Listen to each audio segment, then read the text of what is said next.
Hello everyone, welcome to all of you on science simplified. जैसा कि आप सभी को पता है कि प्रीवियस 4 क्लासेस हमने ले ली थी कि जिसमें हमने ये बेसिक फ़िज़िकल क्वांटिटीज़ की थी।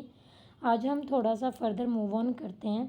ये जो क्वांटिटीज़ के हमने फॉर्मूला डिस्कस किए थे अभी तक जो हमने क्लासेस ली हैं, जिन स्टूडेंट्स ने वो क्लासेस नहीं देखी वो ज़रूर देख लें, क्योंकि यूनिट्स आप तभी बना पाओगे जब आपको फॉर्मूले की नॉलेज होगी। ठीक है, तो आज हम इनके यूनिट बनाना सीखेंगे। तो जो यूनिट होते हैं वैसे तो 3 तरीके से होते हैं, लेकिन मैं आपको यहाँ पे एक टाइप से ही लेके सारे यूनिट्स उसी तरीके से बना के सिखाऊंगी। ठीक है, कि हमने उसको ऐसे बनाना है। जैसे आप 11th की जब हम फर्स्ट यूनिट शुरू करेंगे ना, तो उसमें हमारे पास आएगा कि यूनिट्स हैं जो हमारे CGS, FPS, MKS 3 तरीके से होते हैं। ठीक है, इसमें ये लेंथ मास टाइम का कंसेप्ट होता है। फिर जैसे CGS है, लेंथ को सेंटीमीटर में, मास को ग्राम में, टाइम को सेकंड में। ठीक है, लेकिन जो स्टैंडर्ड हम यूनिट की बात करते हैं SI, तो उसमें हम MKS वाला कंसेप्ट यूज़ करते हैं मेनली। इसीलिए मैं आपको बोल रही हूँ कि मैं आपको एक तरीके से बताऊँगी यहाँ पे, और वो मैं आपको MKS वाला ही बताऊँगी। ठीक है, सो दैट कि आपको बाद में भी प्रॉब्लम ना हो जब आप इन कंसेप्ट को पढ़ो, रीड आउट करो, तो यही यूनिट्स हैं जो आपको अच्छे से पता हो कि हाँ इसके ये यूनिट्स होते हैं और यही हमने किए थे। ठीक है बच्चे, तो चलो हम अपनी क्लास को स्टार्ट करते हैं। तो फर्स्ट जो क्वांटिटी हमने यहाँ पे की थी दैट वाज डिस्टेंस यानी कि दूरी। और एम के एस का मीनिंग क्या है? लेंथ को मीटर में बोलेंगे, मास को किलोग्राम में बोलेंगे, और जो टाइम है हमारा उसको हम किस में बोलेंगे? सेकंड्स में बोलेंगे। ठीक है, तो डिस्टेंस के लिए यूनिट आपके क्या हो गए यहाँ पे? ये क्या हो जाते हैं? मीटर। यूनिट्स है जो मैंने इस तरह से एरो लगा के लिखा है, तो ध्यान दे लेना, कहीं सोचो कि मैम तो वही फॉर्मूले वाली PDF लेके बैठ गई, अलग है ये उससे। ठीक है, उसी PDF में मैंने यूनिट्स को ऐड कर दिया। नेक्स्ट है हमारे पास डिस्प्लेसमेंट भी एक तरह से लेंथ है, तो इसके लिए भी क्या होंगे? मीटर। उसके बाद थर्ड था हमारे पास स्पीड किया था हमने, डिस्टेंस बाय टाइम। अब डिस्टेंस के क्या थे? मीटर, टाइम के क्या थे? सेकंड। तो स्पीड के लिए जो यूनिट है हमारे वो क्या हो जाएंगे बच्चे? Metre per second. ओके, उसके बाद वेलोसिटी में भी वही डिस्प्लेसमेंट अपॉन टाइम, तो वेलोसिटी के लिए क्या हो जाएंगे? Metre per second. जो फिफ्थ क्वांटिटी है हमारे पास दैट इज़ एक्सेलरेशन का फॉर्मूला क्या था? Velocity upon time. ये ना जो आपने पिछली क्लासेस कर ली, एक तरीके से उनकी रिवीजन भी हो रही है। जिन स्टूडेंट्स ने वो कर ली और उनको अच्छे से समझ आ रही है, तो उनको आज ये क्लास एकदम समझ आ जाएगी। ठीक है, बल्कि साथ के साथ आपकी रिवीजन हो जाएगी ये। तो देखो, पहले ऊपर वेलोसिटी का पुट करना है, फिर नीचे टाइम का। वेलोसिटी का ये इससे ऊपर हमने किया था मीटर पर सेकंड, और नीचे टाइम के लिए हम क्या रखेंगे यहाँ पे? सेकंड। तो ये सेकंड ऊपर एक -1 है, नीचे वाला सेकंड ऊपर जाएगा, ये भी -1 में ऐड हो जाएगा। तो -1 में जब -1 को ऐड करोगे दैट विल बी -2। ठीक है, तो एक्सेलरेशन के लिए क्या होगा? Metre per second square. उसके बाद सिक्स्थ है आपका यहाँ से एरिया का फॉर्मूला क्या होता है? लेंथ इंटू ब्रेथ, यानी कि 2 तरह के डिस्टेंस हैं, सिंपली हमने उनकी मल्टीप्लाई की है। तो एरिया का जो फॉर्मूला है वो क्या बनेगा? Metre square. क्या बनेगा? Metre square. उसके बाद वॉल्यूम के लिए क्या हो जाएगा? इसमें एक डिस्टेंस और मल्टीप्लाई हो गई थी, तो इसके लिए क्या बनेगा यहाँ पे? मीटर क्यूब, क्योंकि L इंटू बी तो ऑलरेडी था एरिया में भी। यहाँ पर एक और क्वांटिटी है जो हमारी हाइट वाली है, जो वो भी क्या होगी?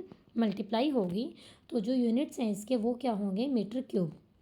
एट्थ जो हमारे पास दैट वाज डेंसिटी का फॉर्मूला हमने क्या किया था? मास पर यूनिट वॉल्यूम, यानी कि ऊपर आपने पहले मास के लिए रखना है, नीचे आपने वॉल्यूम के लिए पुट करना है, एंड वो फिर हमें यूनिट देंगे डेंसिटी के लिए, उसको सॉल्व करेंगे।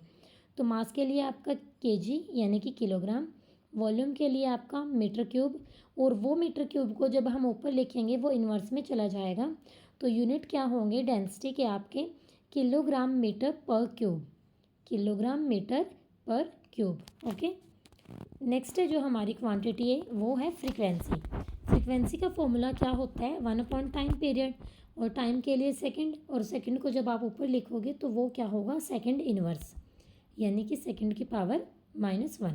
ठीक है, 10th है जो हमारी वो है फोर्स का फॉर्मूला क्या किया था हमने? ये न्यूटन सेकंड लॉ से किया था, बल्कि बताया भी था। मास इंटू एक्सेलरेशन, मास के लिए किलोग्राम, एक्सेलरेशन के लिए अभी आपने ऊपर निकाले थे, वेलोसिटी के बाद निकाला था, वो क्या थे आपके? Metre per second square. ठीक है, अभी ये आपको थोड़ा सा ना डिफिकल्ट लग रहा होगा कि मैम ने एकदम बोल दिया, लेकिन जैसे आप इसको करते जाओगे ना तो आपकी भी प्रैक्टिस हो जाएगी, वो ऑटोमेटिकली ही माइंड में फिट हो जाते हैं फिर, ठीक है। कि वेलोसिटी का metre per second square, acceleration का मीटर पर सेकंड स्क्वायर, ठीक है बच्चे, इस तरह से होते हैं। तो ये क्या हो जाएगा, kilogram metre per second square.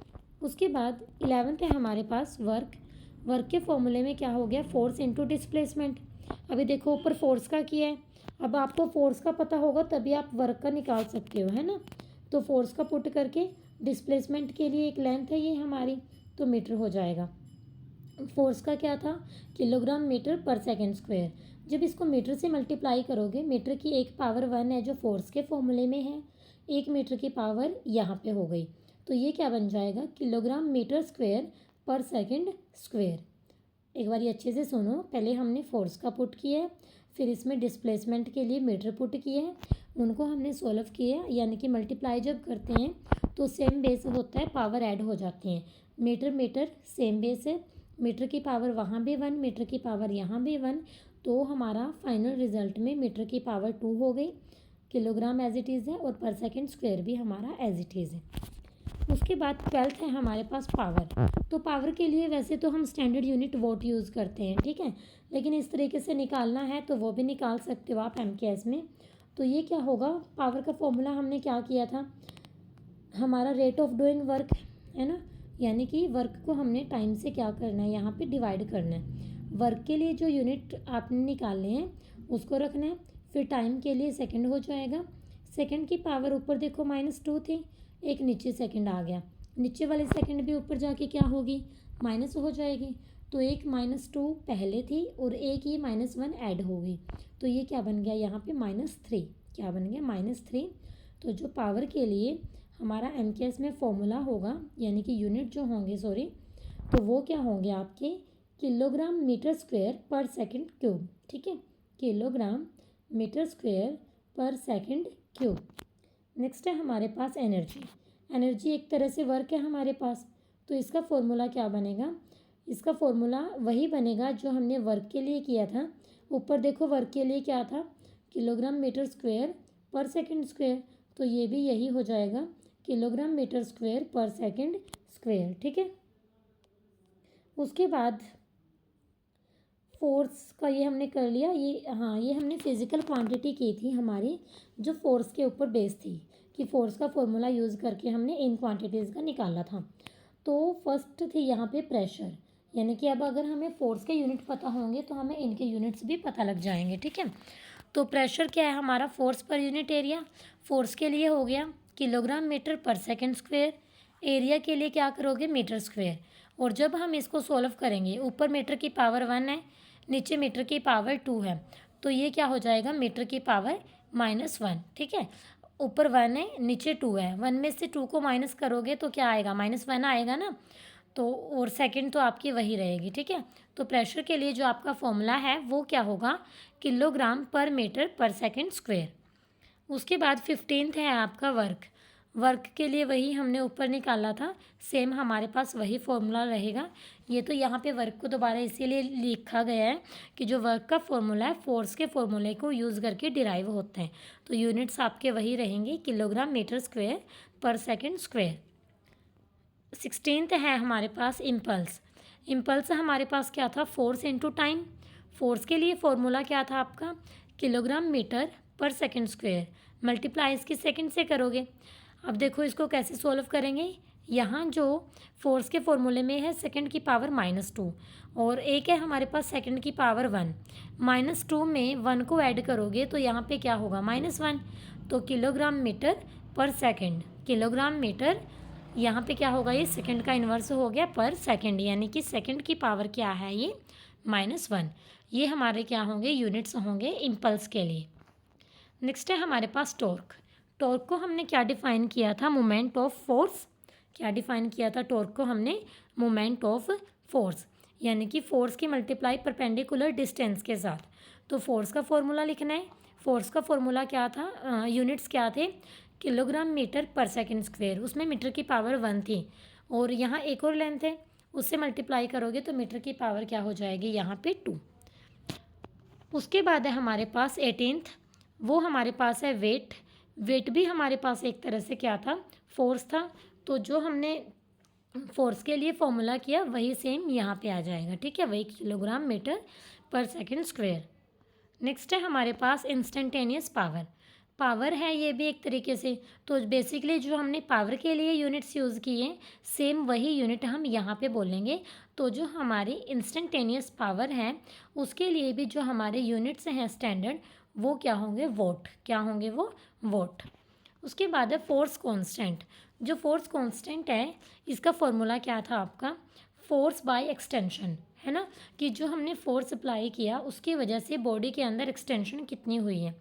तो एफ अपॉन एक्स, एक्स क्या है, कोई भी लेंथ है, लेंथ को किस में लेते हो, मीटर में। ऊपर फोर्स के लिए लिख दिया आपने kilogram metre per second square, और नीचे मीटर है, मीटर से मीटर क्या होगा, कट जाएगा, तो ये क्या होगा, किलोग्राम पर सेकंड स्क्वायर। क्या होगा ये, किलोग्राम पर सेकंड स्क्वायर। नेक्स्ट है हमारे पास 21 काइनेटिक एनर्जी। ये एनर्जी के ही एक टाइप है हमारे पास, काइनेटिक एनर्जी। तो जो हमने एनर्जी के लिए यूनिट्स यूज़ किए यहाँ पर सेम ही बनेंगे, बेशक से आप बना के भी देख सकते हो। देखो मास के लिए किलोग्राम हो गया, वेलोसिटी का क्या, स्क्वायर। एक वेलोसिटी के लिए क्या था, मीटर पर सेकंड, उसको आप स्क्वायर करोगे यानी कि मीटर की पावर भी 2 और जो पर सेकंड है उसकी पावर भी क्या हो जाएगी, 2, ठीक है। तो मीटर स्क्वायर पर सेकंड स्क्वायर। उसके बाद 22 है हमारे पास पोटेंशियल एनर्जी। वही सेम बात है ना, एनर्जी है ये भी, तो एनर्जी के लिए सेम वही यूनिट रहेंगे हमारे, किलोग्राम मीटर स्क्वायर पर सेकंड स्क्वायर। नेक्स्ट है हमारे पास लीनियर मोमेंटम। लीनियर मोमेंटम का फॉर्मूला क्या था, मास इंटू वेलोसिटी। मास के लिए क्या हो गया, किलोग्राम, वेलोसिटी के लिए हमारे पास क्या हो गया, मीटर पर सेकंड। तो जब आप इसको किलोग्राम को मीटर पर सेकंड से मल्टीप्लाई करोगे, अलग अलग क्वांटिटी हैं तो उसको एज इट इज़ ही लिखेंगे हम, तो that will be kilogram metre per second. क्या होगा ये, kilogram metre per second. Next है हमारे पास एंगुलर मोमेंटम। एंगुलर मोमेंटम का फॉर्मूला क्या था आपका, moment of linear momentum. Moment of linear momentum, moment of यानी कि पी हो गया हमारे पास, और मोमेंट ऑफ के लिए आप क्या करते हो कि जो गिवन क्वांटिटी है उसको परपेंडिकुलर डिस्टेंस से, जिस एक्सिस के अबाउट उसकी रोटेशन होती है उससे उसकी मल्टीप्लाई करते हैं, तो मल्टीप्लाई बाय आर।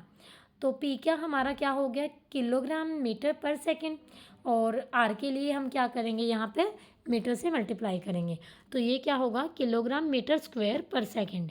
क्या हो जाएगा ये, किलोग्राम मीटर स्क्वायर पर सेकंड। ओके। 25 है हमारे पास यहाँ पे moment of inertia. Moment of inertia formula क्या था, एम आर स्क्वायर। एम यहाँ पे क्या था, मास, आर क्या था, डिस्टेंस।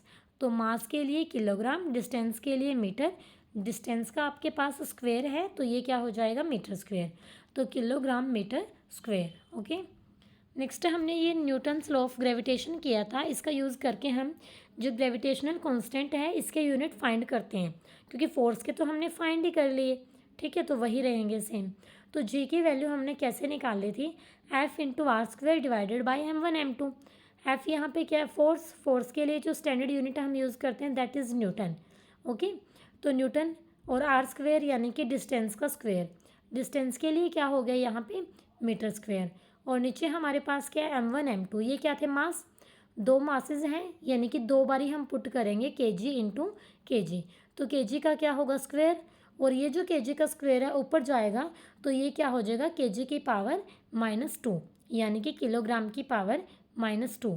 तो जो आपका ग्रेविटेशन कांस्टेंट है उसके यूनिट आपके पास क्या होंगे, न्यूटन मीटर स्क्वायर पर किलोग्राम स्क्वायर, पर किलोग्राम स्क्वायर। ये पर वर्ड मैं कब यूज़ कर रही हूँ, समझ आ रहा है ना, जब नेगेटिव पावर हो रही है।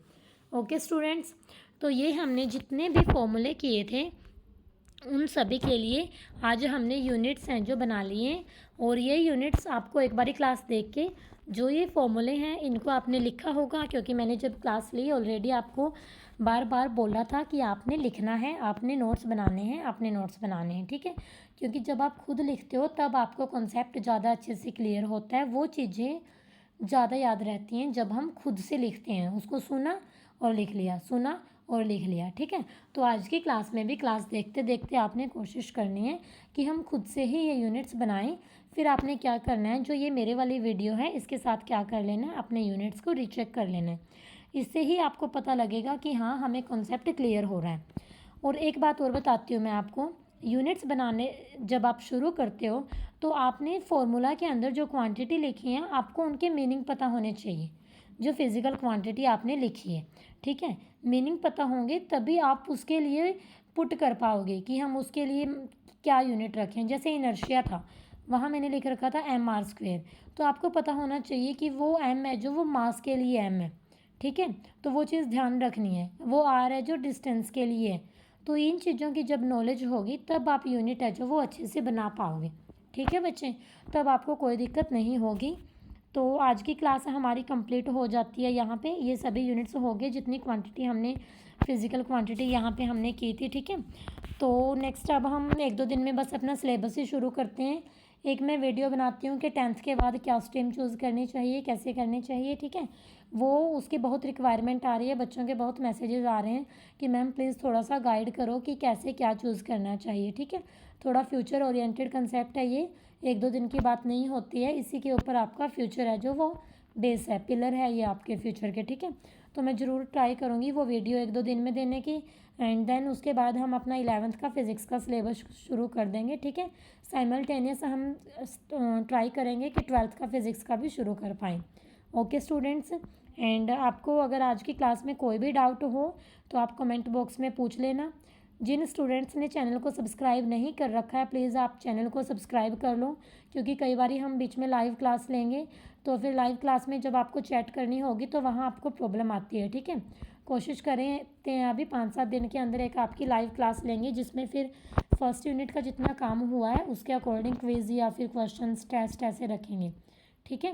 ऐसे ही करेंगे हम, जैसे जैसे काम कंप्लीट होता रहेगा बीच बीच में लाइव लेते रहेंगे। 10 दिन में 20 दिन में थोड़ा बहुत आपके साथ इंटरेक्शन होना भी बहुत ज़रूरी है, ठीक है बच्चे। होप सो आप समझ रहे हो सब कुछ। तो चैनल को लाइक करें, सब्सक्राइब करें, ज़्यादा से ज़्यादा अपने फ्रेंड्स को शेयर करें, ठीक है। And stay connected with science simplified. Thank you very much.